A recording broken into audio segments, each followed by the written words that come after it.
Tatlong mga nagpakilalang pastora ang timbog sa National Bureau of NBI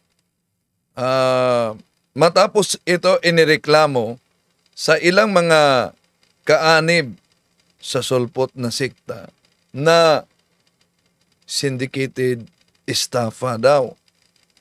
Milyon ang natangay. Ito ang aktual na operasyon ng NBI kung saan Siyempre, pag alam mo ang isang tao naniniwala sa Diyos o may alam sa Bible, hindi, yung konsensya ba, yung budhin nila para manloko, hindi gagawin. yon ang pahayag sa isa sa mga nagreklamo. At ating tatalakayin ito bago tayo papasok sa punto por punto dahil ang pagkadaya ay maaaring maranasan sa iba't ibang paraan. Pero alam nyo, napakapiligro pag madaya tayo sa pananampalataya dahil nanganganib pati ang ating kaluluwa. Samahan niyo ako. Kumusta? Muli, ito yung lingkod, Brad Wendell Talibong, makasama ninyo sa pagkakataong ito. At kung bago lang kayo sa ating channel, mga kapatid, inaaniyahan natin ang ating mga kapatid na magikayat din sa mga kapatid na mga Katoliko. Kahit hindi Katolikong magsubaybay, papasok sa Zoom, magtanong, at huwag kalimutang mag-like, mag-subscribe, at pindutin ang bell button para updated kayo sa ating talakayan at mag-comment. Huwag kalimutang i-share ang ating video, mga kapatid. So, mapakinggan natin sa iba't ibang mga nagsusulputang sikta na yung inaniban nila ay siktang maghatid sa kanila ng kaligtasan. Pero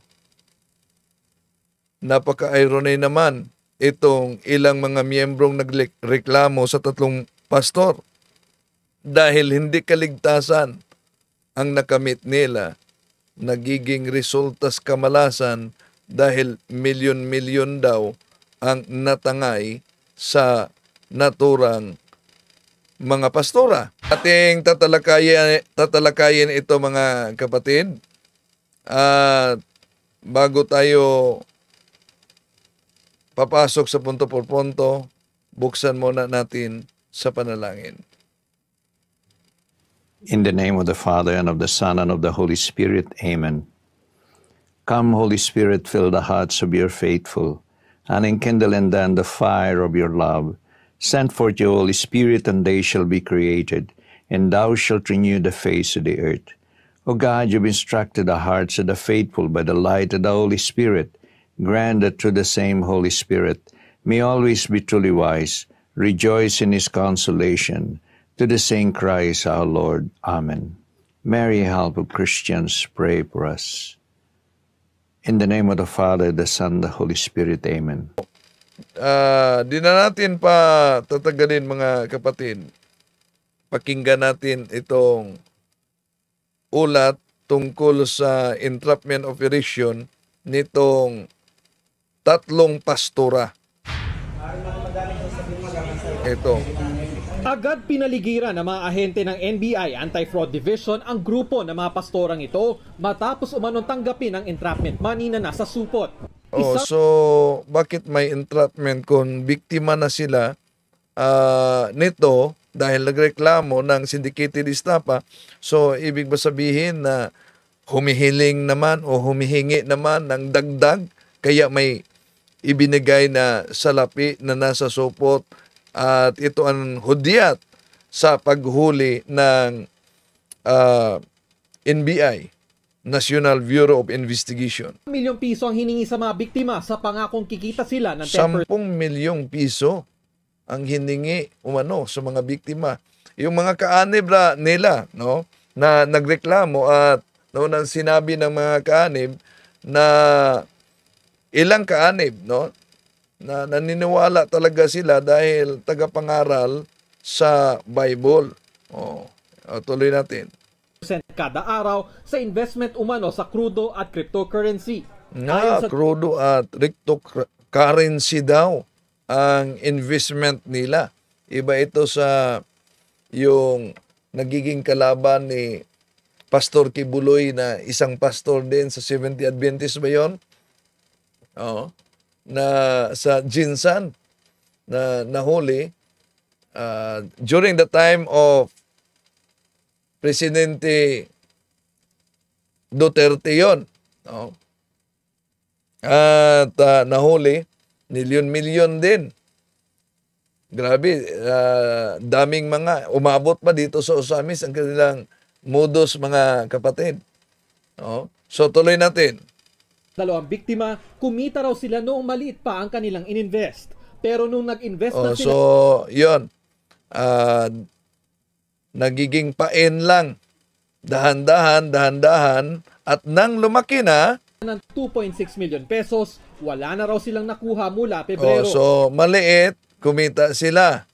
Pero nang nagiging 2 million na, more than, abay, dito na sila nagreklamo. Naka-payout naman kami doon pero nung sumunod,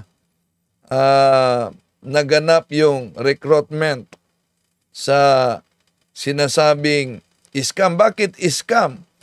May pahayag. Kung pastora ito sila talaga, ay bakit may ID na iba't iba ang pangalan? Yun na, questionable na, no? Bakit iba-iba ang pangalan batay sa nakonfiska na ID sa isinagawang entrapment operation ng NBI? Tuloy natin. Tumanggi silang magbigay ng panayam. Pero ayon sa ibang investor, hindi scam ang kanilang investment. Ilang mga kaanib din ito sa naturang sekta ang nanindigan, hindi scam umano ito. Kaanib nila ito. Hindi totoo. Kulong ang 3 suspect sa kasong syndicated estafa at Yun, ang inireklamo, syndicated estafa at wala pang SEC registration yung kanilang business, mga kapatid. So, yan ang sinabi natin na sa iba't ibang paraan, yung pagkadaya ay pwedeng ma-experience talaga. Pero, maliban na ang kanilang kaanib na tangayan ng milyon-milyong salapi dahil sa paniniwala na kikita sa investment, mga kapatid, itong mga anti-Catholic na grupo na palaging nag-aatake sa pananampalataya ng simbahan, delikado din ang mga kapatid nating matangay, lalo na itong propaganda sa iyong araw, channel, Seventh-day Adventist, na Katoliko daw nagbago sa binago daw ng Katoliko ang 10 utos. Pakinggan natin. Ating mapapansin, mga kaibigan, tinanggal ng iglesia ang pangalawang utos, na kung ating mapapansin sa labas ng 10 utos ng mga iglesia, na wala na ang pangalawang utos dahil sila mismo ay lumabag sa kautusan ng ating Panginoon. So, napansin daw nila na nawala na ang ikalawang utos dahil lumabag tayo, ang simbahang Katoliko. Ito, iba na naman ito na taktika, mga kapatid, sa anti-Catholic propaganda. Pero sasagutin natin dahil ang kasinungalingan, pag ito'y palaging inulit-ulit, magmukha talagang parang katotohanan, lalo na sa ating mga kapatid na kulang ang kaalaman. Bakit nilabag? Bakit binago? Akusasyon lang yan. Dahil tayo daw ay lumabag sa Exodo Kapitulo 20, versikulo 3 hanggang 5. Exodus 20 verse 4-6. Huwag kang gagawa para sa iyo ng larawang inanyuan o ng kawangis man ng anumang anyong nasa itaas sa langit o ng nasa ibaba sa lupa o na nang sa tubig sa ilalim ng lupa. Huwag mong yuyukaran sila o paglingkuran man sila, sapagkat akong Panginoong mong Diyos ay Diyos na mapanibughuin, na kung dinadalaw ang katampalasanan ng mga magulang sa mga anak hanggang sa 3 at 4 na saling lahi ng mga napupuot sa akin, at pinagpapakitaan ko ng kaawaan ang libo-libong umiibig sa akin at tumutupad ng aking mga utos. Mga kaibigan, Iyon mga kapatid, no? Ang pagbanggit sa Exodo Kapitulo 20, versikulo 3 hanggang 5 na palaging ginagamit sa mga anti-Catholic laban sa pananampalatayang Katoliko. Wala naman tayong tutol diyan sa Exodo Kapitulo 20, versikulo 3 hanggang 5. Pero alam kaya nila mga kapatid na ang Diyos ay hindi nagbabawal. Ay ipinagbabawal sa Exodo Kapitulo 20, versikulo 3 hanggang 5, malinaw, Diyos-Diyosan, idols. Pero ang Diyos mismo na nagbabawal ng Diyos-Diyosan, siya ang Diyos na hindi nagbabawal na gumawa ng imahe o mga rebulto na rebultong kerubin na ginawa pa sa ginto, at mabasa natin yan sa Exodo Kapitulo 25, versikulo 18 hanggang 22. Nasa Exodo Kapitulo 37, versikulo 7. Nasa Unang Hari, Kapitulo 6, versikulo 28 at Unang Hari, Kapitulo 6, versikulo 32. So, ang buong palibot sa templo makita natin mga kapatid, lalo na sa Jerusalem, na puno ng iba't ibang mga inukit na imahen. Nasa Ezekiel Kapitulo 41, versikulo 17 hanggang 22. Ang ipinagbabawal ng Diyos sa kanyang kautusan na gumawa ng Diyos-Diyosan, yung tinatawag na idol, pisel sa Hebro, o mga imaheng sasambahin bilang Diyos, katulad ng ginawa ng mga Israelita noon na binanggit sa Exodo Kapitulo 32. Yun ang tinatawag na idolatria, yung pagsamba ng Diyos-Diyosan, at kinakilala yan ng Simbahang Katoliko na isang mortal na kasalanan. Pero sa mga dalubhasa, lahat ba na mga imahe o larawan Diyos-Diyosan? Balikan natin ang Harper's Bible Dictionary sa page 567. All idols are images, but not all religious images are idols. Napakalinaw pala mga kapatid na hindi lahat na mga larawan o imahe sa Biblia ay Diyos-Diyosan. Dahil kung ginagamit man nila ang Exodo Kapitulo 20, versikulo 2 hanggang 5, wala tayong tutol. Iyon ay tumutukoy sa Diyos-Diyosan. Pero meron lang kapitbahay sa naturang talata, yung Exodo Kapitulo 25, versikulo 17-22. Iniiwasan nila ito. Ang sabi ng Diyos, gumawa ka ng luklukan ng awa na yari sa purong ginto. Ang haba nito'y 1 metro at 0.7 metro naman ang luwang.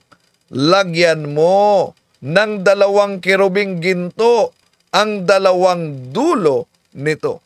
So kung isasarado natin mga kapatid ang ating isipan na dahil sa Exodo 20 Kapitulo 20 versikulo 3 hanggang 5, bawal na ang mga imahe, bakit ang Diyos mismo nag-utos na gagawa ng rebulto ng kerubin? At hindi lang yan. Kahit sa Protestant na salin, ito ang mabasa natin sa Isaiah chapter 56 verse 5. Then I will set up a monument in the area of my temple. Their names will be written on it. That will be better for them than having sons and daughters. So ano daw? I will set up a monument in the area of my temple. Ang problema, kadalasan sa mga tinatawag nilang templo, wala naman tayong makitang monumento ng mga santo. Dahil wala naman silang kasamang mga santo. Kung tingnan natin ang salin ng Protestante, ang The Living Bible mga kapatid, dahil gusto sila letra por letra, ang mabasa natin sa Galatians chapter 3 verse 1 ay ito, sabi ni San Pablo, O foolish Galatians, what magician has hypnotized you and cast an evil spell upon you?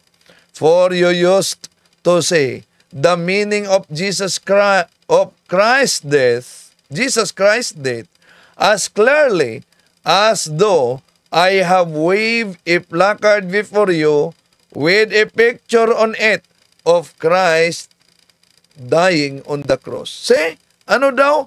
I have waved a placard before you with a picture on it of Christ dying on the cross.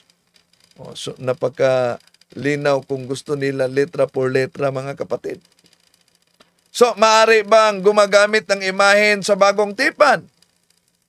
Kung tingnan natin ang hula, tandaan ninyo sa Isaiah Kapitulo 56, versikulo 7, ang sabi ng Diyos, sapagkat ang aking bahay ay tatawaging bahay panalanginan para sa lahat ng bayan. Yun din ang inuulit ng ating Panginoon Jesucristo sa Mateo Kapitulo 21, versikulo 13, na ang bahay ay tatawaging bahay na panalanginan. Anong kaugnayan itong bahay na ito?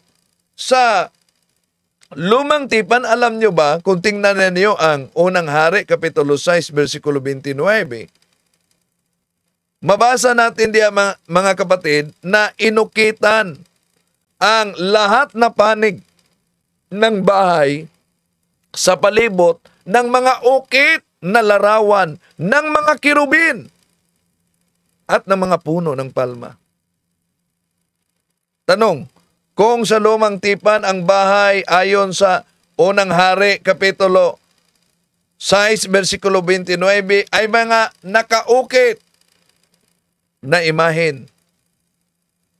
Sa Bagong Tipan, ano po yung bahay? Unang Timoteo, Kapitulo 3, versikulo 15, ang bahay, ang iglesia sa Diyos, haligi at suhay ng katotohanan.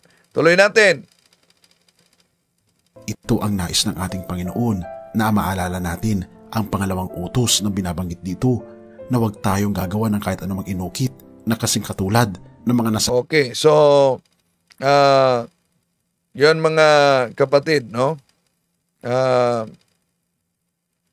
langit. Sandali muna. Okay. Hit up natin dito. Dito, makita natin na ipinagbabawal kahit na daw ang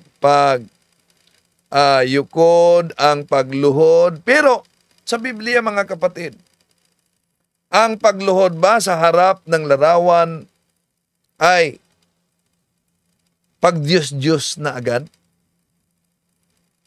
Hindi porket na manalangin na nakaluhod, ang kaharap nito ay ginawa ng Diyos-Diyosan. Bakit? Sa Biblia, kahit si San Pedro, si San Pedro mismo, mga kapatid, nakaluhod. Nakaluhod siya habang nanalangin sa Diyos. Saan yan mabasa? Nasa Gawa Kapitulo 9, versikulo 40 yan. So, ang pagyukod o ang pagluhod habang nakaharap, mga kapatid, di po nangangahulugan na pagdiyos na. Lalo na huwag natin silang yuyukuran. Yun. Huwag natin silang yuyukuran. Yung Diyos-Diyosan, walang problema yan. Mariing ipinagbabawal yan. Di talaga yuyukuran. Pero sa Biblia, may basihan, mga kapatid, sa Biblia, na hindi lahat na pagyukod ay pagsamba ng Diyos-Diyosan. Dahil sa Biblia, makita natin na may pagluhod o pagyukod nangangahulugang paggalang. Yun ang mabasa natin sa Judith Kapitulo 14, versikulo 7, mga kapatid. Ito ang mabasa natin. Itinayo nila siya at siya'y nagpatarapa sa paanan ni Judith bilang pagbigay galang. Ang papuri sa iyo ay aawitin sa lahat ng kampo sa Huda, sa gitna ng mga bansa. manginginig sila kapag marinig ang iyong pangalan. See, dito makita natin na lumuluhod, nagpatira pa sila sa harap mismo ni Judith. Sa bersong ito, ang pagpatira pa, mga kapatid, o ang pagluhod ay nangangahulugang paggalang at hindi pagdiyos. So, tulad din diyan ang ginawa ng simbahang Katoliko na mga kaanib. Nakahuluhod sa harap ng imahen o kaya estatwa ng mga santo ng Mahal na Birhen Maria ng ating Panginoong Hesus, pero hindi ibig sabihin na ang pagluhod na yan ay pagkilalang bilang Diyos, kundi ang pagluhod na yan ay paggalang. Tuloy muna natin. Sapagkat ang ating Diyos ay Diyos na mapanibughuin.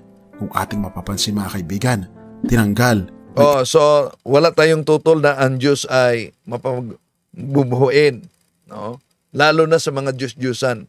Pero ito lang ang propaganda nila mga kapatid, na pagmabasa nila yan, abay, sasabihin na nila, lahat ng mga larawan ay ipinagbabawal na. Acknowledge muna natin si kapatid na Evangeline Monroy sa New York, at sa lahat ng mga kapatid natin na sumusubaybay ngayon. Okay, tuloy natin bago tayo papasok sa punto por punto. Iglesia, ang pangalawang utos, na kung ating mapapansin sa labas ng 10 utos ng mga iglesia, na wala na ang pangalawang utos.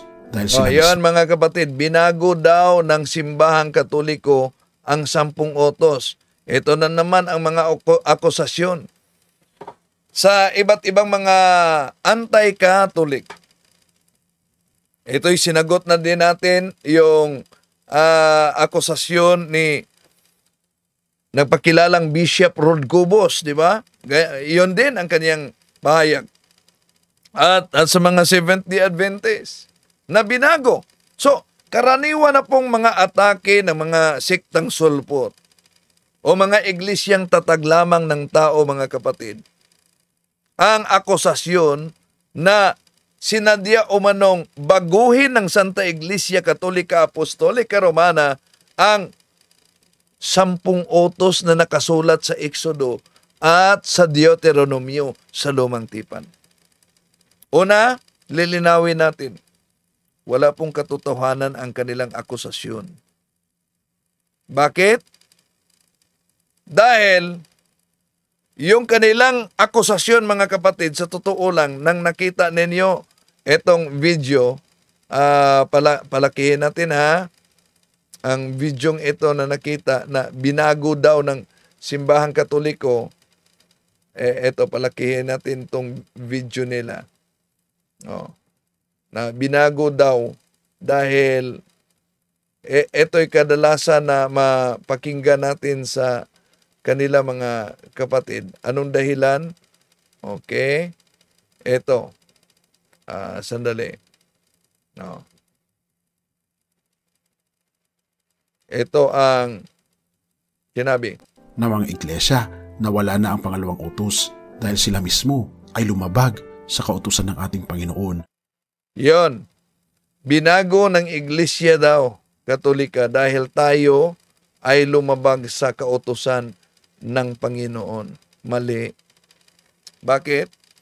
Yung pagpakita lang nila sa naturang propaganda, mga kapatid, yun ay napakaliwanag na bunga lamang sa kanilang kaignorantihan sa kasaysayan sa Biblia. Kaya tumalon agad sa konklusyon na binago ng Santa Iglesia Katolika ang 10 utos. Pero kung tingnan natin, mga kapatid, batay sa kanyang pinakita, una, ang 10 utos mula sa salitang Grego na Dekalogos, na ibig sabihin 10, at Logos, na ibig sabihin word. Dekalogos, mga kapatid, sa wika namang Latin, at Decalogue sa English, na ang ibig sabihin ay 10 utos ng Diyos. Pero, kung napag-aralan nila ang Biblia, alam nyo ba, merong 2 accounts ng 10 Commandments sa Biblia. mula sa aklat ng Exodo at sa Deuteronomio. Ang ginagamit na full account, listing of the Ten Commandments sa Santa Iglesia Katolika Apostolika Romana ay nakasaad sa Deuteronomio Kapitulo 5, versikulo 6 hanggang 27. Pero ang pinagbatayan, lalo na sa mga Seventh-day Adventists at iba pa mga Protestante, na Ten Commandments ay ang Exodo Kapitulo 20, versikulo 2 hanggang 17. Sa mga Protestante, yon ang kanilang pinagbatayan. Exodo Kapitulo 20, versikulo 2 hanggang 17. Unang-una po mga kapatid, ang mga kautosan ng Diyos na naisalaysay sa Exodo at lalo na sa Deuteronomio, alam nyo ba, wala pong exact numbering.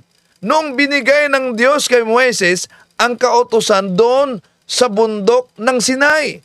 Katunayan, maging ang paglagay ng mga chapter at verses, mga kapatid, sa Biblia ay nangyari lamang sa panahon ng tinatawag na Middle Ages. So, hindi po direktang sinabi ng Diyos kung ano ang una at ano ang pangalawa. Di po ba? So, kung ating pong titingnan ang nakasulat sa Exodo Kapitulo 20 at lalo na sa Deuteronomio Kapitulo 5, ay meron pong 17 na kautosan ang Diyos. Tingnan niyo. Di po ba? 17 ang kautosan ng Diyos. Ngunit ang nakasaad ay merong 10 utos ang Diyos sa Exodo Kapitulo 34, versikulo 28. Kaya, ano-ano itong 10 utos na ito? At paano ginawang 10 ang halos 17 na kautosan na nakasaad sa naturang mga talata? So pag-aralan natin mga kapatid. Ngayon, pagdating sa numbering ng 10 utos, ay magkaiba ang simbahang Katoliko at magkaiba din ang Protestante at maging ang Jewish religion mga kapatid. Bakit? Ang traditional na number grouping ng Ten Commandments na ginagamit sa Santa Iglesia Apostolika Katolika Romana, noon pa man mga kapatid at hanggang ngayon ay siya rin ang nakasulat sa Catechism of the Catholic Church na gawa ni St. Augustine, ang obispo ng Hippo sa taong 354-343 Anno Domini. Si St. Augustine, isa sa mga early Christian theologian at isa sa mga philosophers mga kapatid, isa sa mga early fathers at doctors of the church na siya mismo ang sulat sa Catechism of the Catholic Church noon. At kung tingnan natin ang nakasulat hanggang ngayon sa Catechism of the Catholic Church, ito po ang ating mabasa mga kapatid. Number 2084. I am the Lord your God who brought you out of the land of Egypt, out of the house of bondage. You shall have no other gods before me. You shall not make for yourself a graven image or any likeness of anything that is in heaven above, or that is in earth beneath, or that is in water under the earth. You shall not bow down to them, nor serve them. So napakalinaw ang nakasulat sa Catechism of the Catholic Church mga kapatid. Di ba? Ito po ang number 1 na kautosan. May nawala ba mga kapatid sa salita mula sa nakasaad sa Deuteronomio Kapitulo 5, versikulo 6 hanggang 9, kung saan hinango ito? Wala po. Andyan kumpletong-kumpleto. Bawat salita, walang tinanggal. At dahil sobrang haba, kaya pinaikli yung nakasulat. Para madaling maunawaan mga kapatid, lalo na sa mga mananampalatayang Katoliko, ay may tinatawag na summarized command. At yun ang makikita natin at nakasulat, I am the Lord thy God, thou shalt not have strange gods before me. Na naunang pinakita nila. So, ang tawag diyan ay summarized. Dahil ang pagbabawal sa paggawa ng graven images, mga kapatid, ay pagsamba ng Diyos-Diyusan o paggawa ng Diyos-Diyusan, abay, nakasakop na yan sa naturang kautusan. Ibig sabihin, ang Diyos lamang ang dapat sambahin at wala ng iba. So, wala pong binago ang simbahang Katoliko. Ang nabago, yun lang interpretasyon ng sulpot na sikta dahil sa mali nilang akala. Sa pagkakataong ito, mga kapatid, subukan natin na makapasok na sa